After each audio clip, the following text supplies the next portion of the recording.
Good evening, folks. Wally here, and today we'll be watching episode 5 of JJK.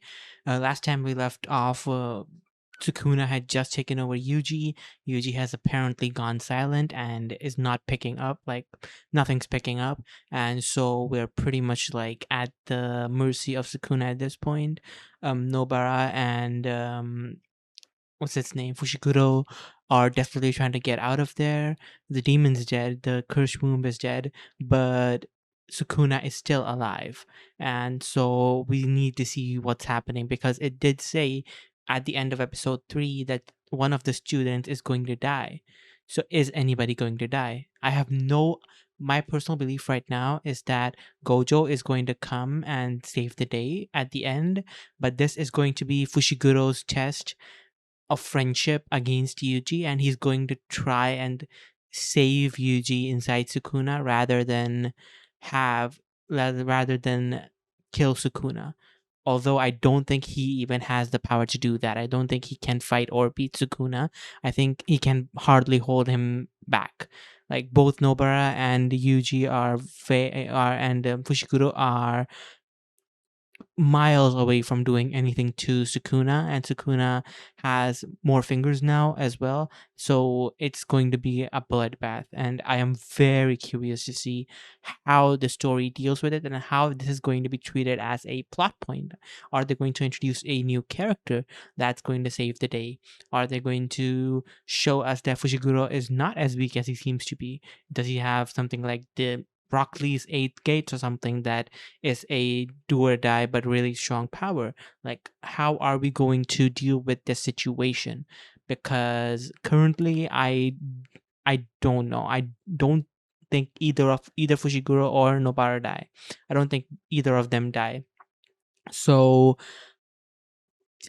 what did the narrator who did the narrator refer to when he said one of the new students at Jujutsu Tech are going to die?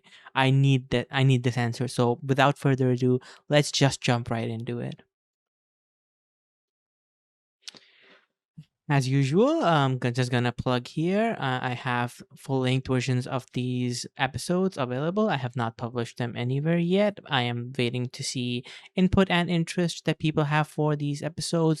And if you want to continue seeing me yap and let the yapathon flow, then I am more than happy to make those full length cuts also available for you guys. So please let me know down in the comments below what you think. If you have any criticism about my reaction, if you want to yap about the episode itself, keep things to the episode. Please don't spoil anything in the future. But if you want to yap about anything that I yap about in the episode, any themes I talk about, anything else, leave it down in the comment, man. Leave a comment, drop a like, drop a subscribe, let your homies know if they're interested in Jujutsu Kaisen reaction. There's a new kid on the block, well, old kid on the block, old man on the block watching new things. Let him know. Let's go. Episode 5.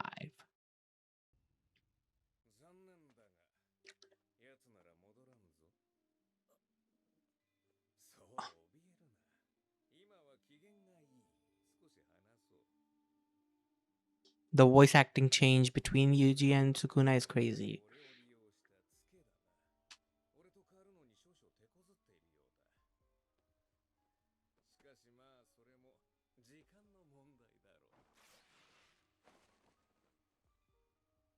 Not the new uniform.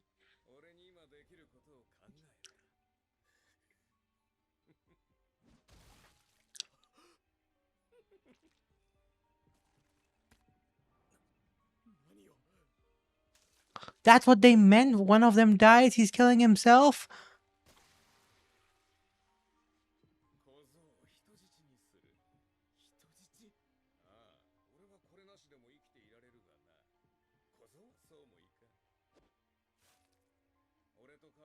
How?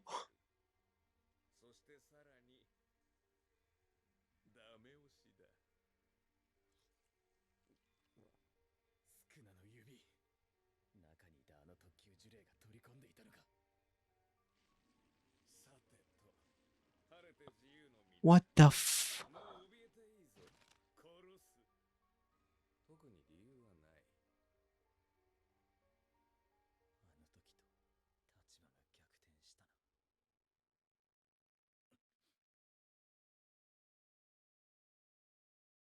Okay, that's insanity. If Yuji switches back right now, he's just going to die of cardiac missingness. So, dog, what am I watching? I could not. I never in a million years. You guys heard me yap every damn theory that I had, but apparently I wasn't thinking enough. Like, how are we going to get out of this? This is like insanity. Holy shit. He just ripped out Yuji's heart and threw it in the lawn. Like it's a fucking frisbee. And now Fushiguro's talking about the roles being reversed. So, like, did he get possessed in the past and someone die for him? I'm not quite sure what the situation is, unless he's referring to episode 1. Maybe? I don't know. I'm I'm really curious what the story is trying to do here. But it's like, how are we putting Yuji's heart back inside and fixing all of this? Like, is there a fucking domain expansion that does that? Like, this is like unironically. I don't know how you fix this and get Yuji out of this. The cursed room must die too.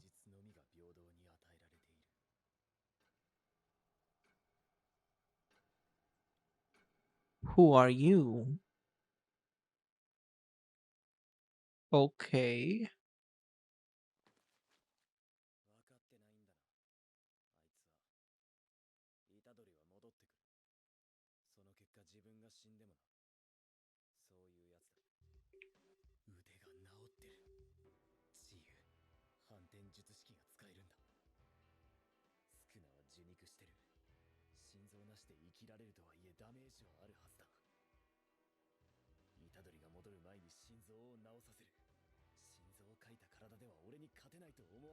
Sure.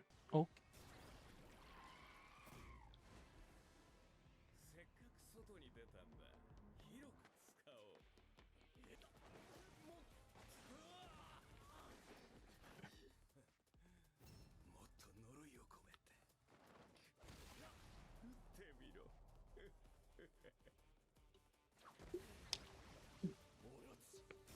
Orochi? Oh, okay.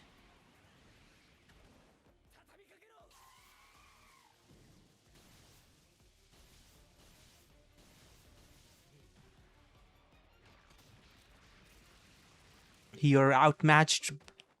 You literally need to be saved. Put more curse behind it.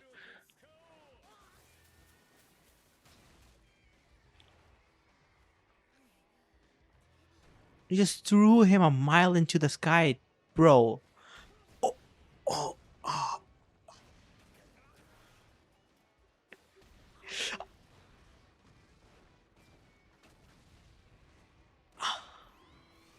Does he have curse energy armor? Because that would have broken everything.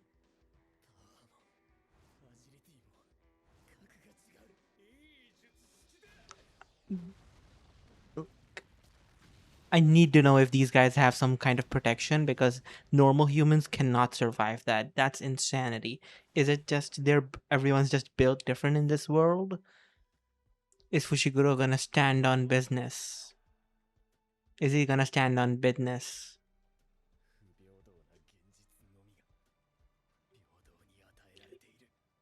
Is he gonna pull out an 8 gates technique? Is he gonna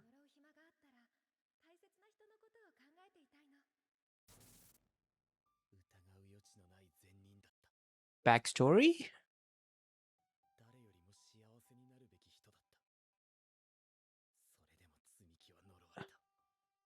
Sumiki. Okay.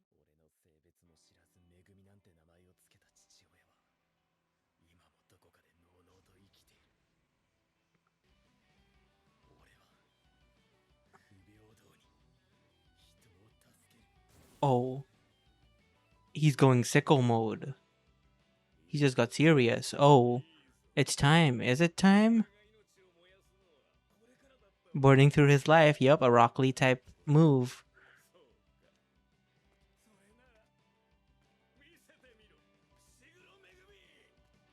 Megumi. Sacred treasure.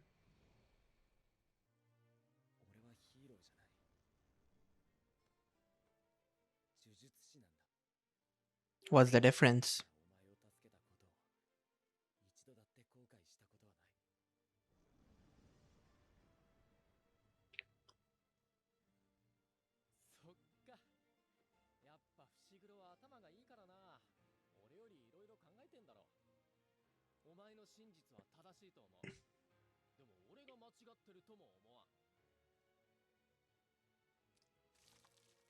Yeah, about that.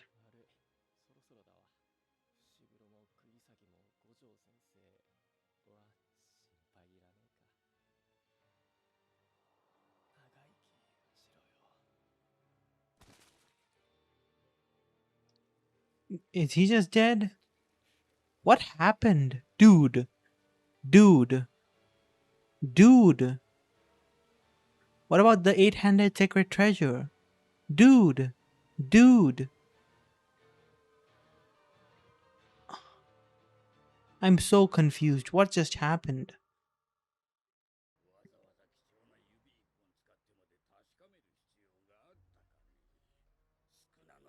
Okay, so these guys created the cursed womb.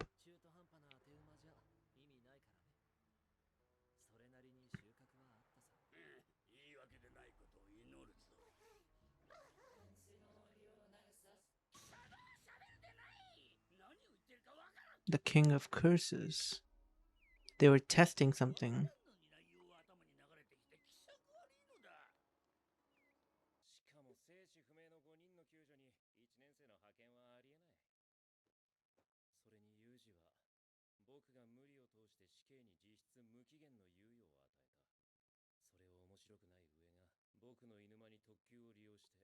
Oh, so they planned on him to die. Okay, they didn't like the Naruto situation.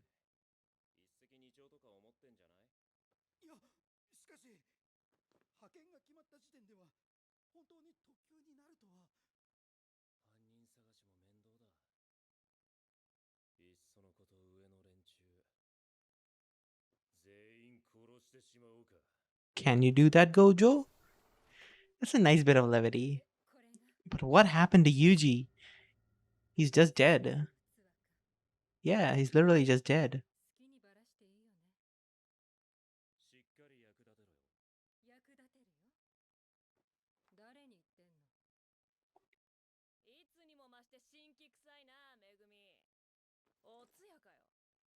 Who are you? Zenin. Okay, that's her last name.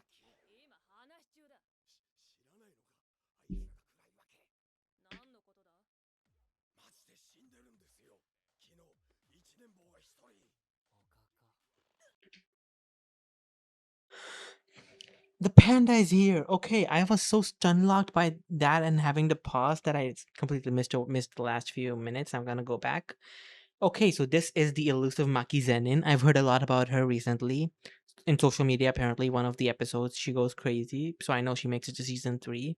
Just letting y'all know. But okay, so this is Maki Zenin, and the panda. Okay, the panda is actually like a talking panda. It's like a person. I was thinking it's gonna be like Fushiguro Shikigami or something, and he's eventually gonna get like a fucking amazing panda sidekick, but the panda's just a character, I guess? Why is he just talking about food shit? Okay, though okay, it's like actual like school structure. These are like second years. Okay.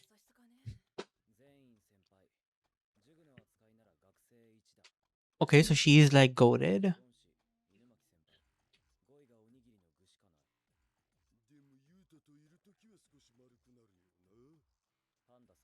Okay, Yuta.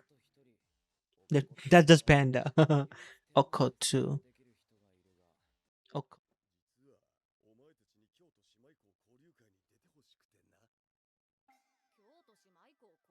That's a really long name. Exchange students?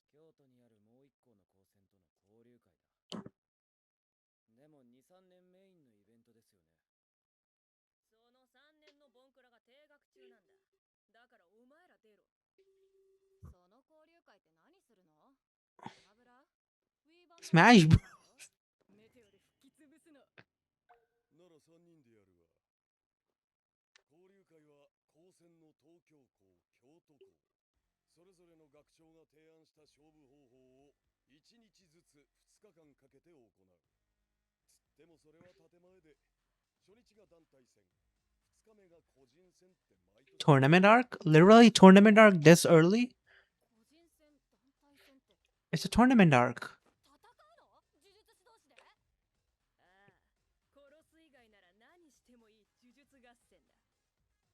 I really like Maki's design.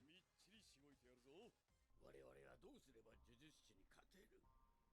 戦争の前に2つ条件を満たせば勝てるよ。なんだその2つの条件とは。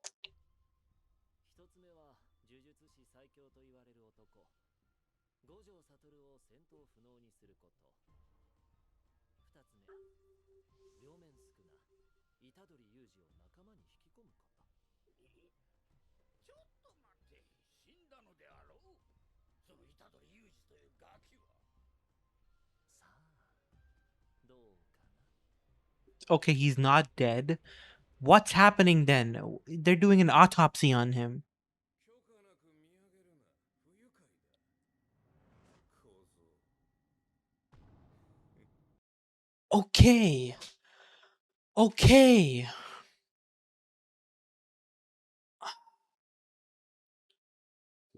I think I spoke a bit soon. Okay. I think I spoke a little bit soon when I said that JJK was like leagues behind Dan as a shonen, because this episode has picked up dramatically, immaculately, and I liked everything about it. The first two episodes I was kind of ambivalent. Episode 3 I was leaning more and more into it. I was really digging the characters. This episode had so much good stuff in it, and it honestly had so much information in it that I think is like half complete, and I'm not sure how to interpret it. So let's start from the top. We have Yuji taken hostage and eventually he dies. He needs Sukuna to survive, and the plan is to and Sukuna's power is kind of power cliffed by his how strong or physically capable Yuji is at the time. So without his heart, the whole plan that Fushiguro had was that he should be weak enough for me to just weaken and then force him to regenerate the heart to get more power. But of course, Fushiguro was wrong in that, or he was using techniques that were not his most powerful techniques to try and do this. Orochi, Nue, both of those failed. His Shikigami are made from shadows, which is apparently unorthodox, and apparently they're either permanently dead or they get killed. It's probably the latter. They get killed and then they have to kind of reform in some sort of shadow realm, so to speak, because I'm pretty sure we saw the dogs die in episode 1 and then he made them again. So I just imagined that he could just make them, but maybe there's like a cooldown to it. So he gets his ass handed to him, and then he's about to use. Okay, I've seen this meme. I'm a One Piece fan, right? I've seen this meme of like, with this sacred treasure, I summon that meme with the fucking Jinbei and Zoro. I've seen that meme happen. So, I know that's a thing, and it's apparently like a really like big part. So it's going to come up eventually, and I think it's going to be like Sukuna said. Oh, now you're spending your life energy. You didn't put your back into it the first time, kind of deal. So eventually Fushiguro is going to unveil that, and this was kind of a really nice way to tease it, that like Fushiguro is not just some pushover. He's not just gonna sit around and let things happen. He has like really strong power. So it's a really nice way to foreshadow and just set the expectation of what Fushiguro is capable of in the future, so the audience knows what the stakes are in a fight. He has a life spending ability. um Yuji died. Yuji literally at the end took over. He's just that kind of guy that would just kill himself for the greater good, and he died. And Fushiguro, I really liked everything to do with Fushiguro in relation to that. This episode did a great job taking agency away from Yuji and making that a problem to which now the agency is with Fushiguro to resolve. And Fushiguro, he did his best to fight him, but he got whopped. And Fushiguro's flashback is a bit difficult to parse for me, but I'm gonna try my best. So there's this lady, and apparently Sumiki, I believe her name was, and something bad really happened. She was cursed. Life isn't fair. That's kind of where he got that. And he blames his dad about some things. The dad that didn't even know his gender. So what I can presume is that somebody via either cursed means, like curse as, like as in the curse magic system means, or by more uncouth and assaulty methods, um made his mother, who I think at this point Sumiki is his mother, who looked to be in a student's outfit, um give birth to him. And like it's kind of fucked up, man. But that's kind of the storyline that I think they're going for. And pretty much like that kind of unfairness is what he's talking about. Like a father that didn't even know my gender, but named me Megumi. So I'm not even sure. I don't know. Like, was that his sister? Was Sumiki his sister? Was it his mom? It looked to be his mom. Like while he was on her bedside. Like what happened? Like what did his dad do? Like what happened there? I'm not sure. It's, you know what would be crazy if his dad is the guy talking to the demons, the demon supremacist, the cursed supremacist demons. That would be crazy if that's Fushiguro's dad. That's low key. I'm kind of invested in that because it feels like something that the story would do. I don't think they mentioned any name for him, but yeah. So Yuji dies. We meet Irie, or no, Ieri, who's the autopsy person, the coroner, pretty much for sorcerers, and she's going to like dissect him and figure out what makes him tick. I am interested to see like what makes Yuji like so different and so powerful. Speaking of which, I also need to know like how Fushiguro survived all that damage, like being hurled through literal buildings and shit. Like, do they have like cursed armors or cursed energy armor that's protecting them, or like are just characters that durable? I'm a low-key kind of power scaler, so I'm kind of interested in those conversations. Besides that, I we had the senpai introduced finally. We had Maki Zenin. I've heard about her, like I mentioned in the episode, Maki Zenin, and I really like her design. I really like kind of the harsh lines and strong like features that she has. Like her art and design is like the art direction in this episode, while pretty like on par for what it's done before, just stood out to me a lot more. The music buildup was really good. They teed up the music really well. I was invested in it. Um, During the Fushiguro fight, I was all in on it, and then when they were ramping it up, I was all in on it as well. But apparently, there's going to be a tournament arc with the other school in Kyoto, and our senpai, our Maki Zenin, the panda named Panda. I finally got the panda. And Irumaki, who probably is the strongest and like most amazing out of all of them. Um, and apparently can only talk in rice rice ball ingredients for some reason. But yeah, those are our second years. It's shaping up to be like an actual like school structure. I'm not sure who the third year is supposed to be. That's suspended or something. Like I genuinely, like, maybe I'm forgetting, like, am I forgetting somebody? Like, am I that stupid? Or like is this just a character that we have not met yet? I don't know, but the characters in universe know him, so I don't know who this third year is. And then there's Okotsu, who's apparently a second year or a third year, I forgot, but he is a person in the class that's like overseas right now. Yeah, he's a second year. He's like the most dependable of the second years, but he's not here. So this Okotsu is not available. And with this Okotsu person, I'm imagining, okay, if you've seen Fairy Tale, um think about Fantasia arc while Loxus is in the church and Mystigan shows up into the fray. Like that's the kind of aura and energy that I'm kind of feeling for this Okotsu person, is that when everything's going to be dire, they're going to kind of like land and do a hero entrance and kind of like not necessarily save the day, but buy us time and get us to a finish line of some fight kind of deal. So that's kind of what I'm expecting for this Okotsu character, just based on my experience with Shonen. Um, we got some bomb drops. Gojo is apparently the strongest Jujutsu sorcerer, like, of all time. Like, he's actually literally the GOAT. Like, no cap, nothing else. He is the GOAT. He's him. I kind of get why people are like so smitten with him and so on board with him, but I did not expect him to just, be like the fucking white beard of the universe, like the strongest man in the world, the title drop.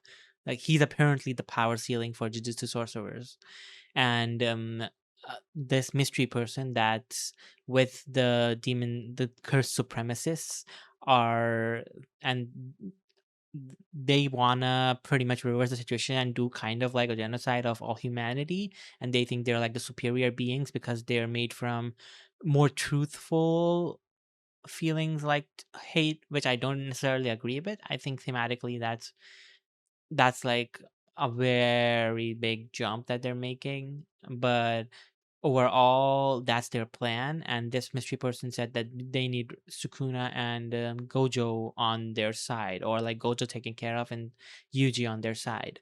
So apparently Yuji is not dead, and he's having kind of like a soul battle, a spirit battle inside himself with Sukuna.